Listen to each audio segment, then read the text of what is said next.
Okay, hey guys. So this is lesson 1.2 and we're going to be talking about atoms, the periodic table, and how to read these. Okay, quick lesson. So the idea is this. All atoms are comprised of three parts. The innermost part is going to be the nucleus, and then around that, the model that we can stick with, 434, is that surrounding the nucleus are going to be these electron shells. Okay, I know that in year 11 we've talked about the quantum models and the Schrödinger's model, etc., but we don't have to worry about that for 3-4. For our purposes, we have a nucleus electron shell. Inside the nucleus, we've got a bunch of subatomic particles. So sub meaning like below, atomic talking about atoms, particles, so smaller than an atom particles. These subatomic particles come in two flavors or two forms. One is going to be the neutron, and two is going to be the proton. Okay, the idea is that the two subatomic particles that live inside the nucleus are going to be heavy, so they're going to have a mass of 1 each. Okay, so these are going to be heavy. This is my attempt of drawing like one of those weight things. Okay, so heavy. Correct. So floating around the sides are going to be these electrons. Okay, and electrons are going to be floating around the sides. Because they're floating around, they can't be heavy, because if they were heavy, they'd sink to the bottom and sink to the middle. So they're floating around, and they are going to be light. So the idea is that electrons don't have mass. Okay, so like virtually no mass. All right, good. What's the significance of this? The significance of this is that the mass of your overall molecule is going to be made out of the neutrons plus the protons. Okay, and this is going to be the mass of your overall particle. Neutrons plus protons equals mass. Great. So what I'll do is I'm just going to go and write that in. Go ahead and write that in the sidebar over here. So mass equals protons plus neutrons. Okay, so the next idea is what? The next idea is going to be what makes an element an element.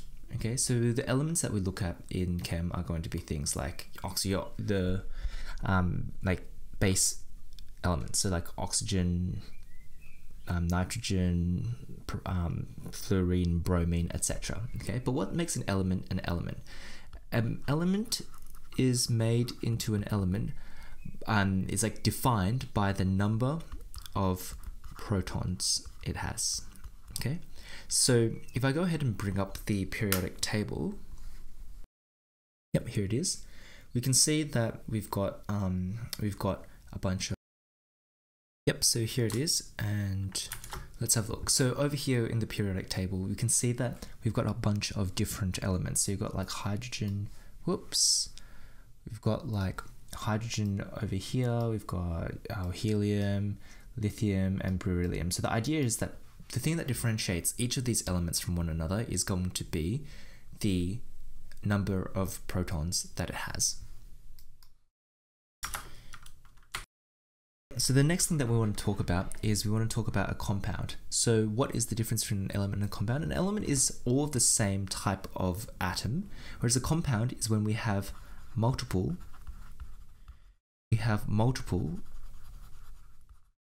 elements joined together. So for example, chlorine itself would be element, but a compound is going to be when I have something like calcium bonded with chloride. So calcium chloride would be my compound. The element itself would be, well, technically the element itself would just be chlorine. And what's the molecule? A molecule is the actual physical thing. So that means, like, let's say I have a glass of water again. So this is my glass of water.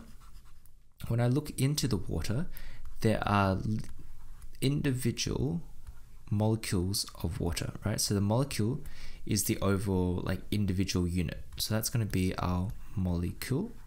And inside the molecule, if I were to zoom in on this one molecule, what I would see is I would see the hydrogen bonded to the oxygen.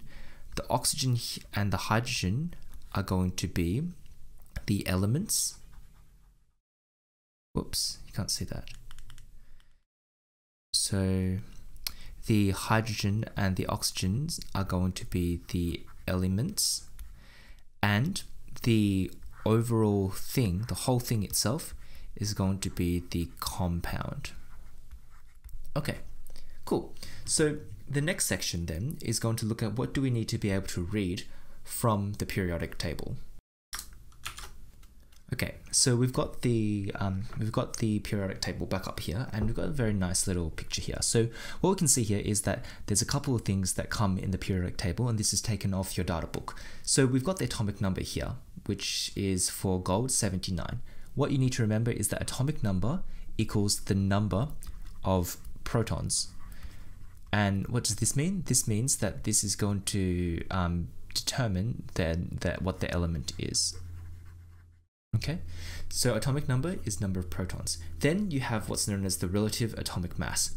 We'll talk about this more in the calculation sections, but just as a review, it means that if I have 1 mole of this element, how many grams would it weigh? Okay, so in this situation, 1 mole of gold would weigh 197.0 grams on average. Okay. Obviously, we have the name of the element and the symbol of the element.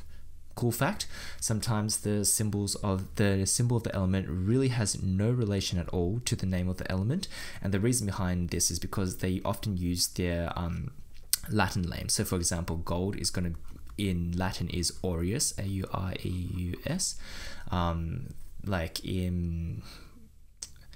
Like say for example, potassium, right, has the symbol K because kalemia, K-A-L-E-M-I-A, is going to potassium, and for example, sodium is going to be N, and that's because in Latin, natremia, N-A-T-R-E-M-I-A, is going to be, it means sodium in Latin. So that's a cool reason why.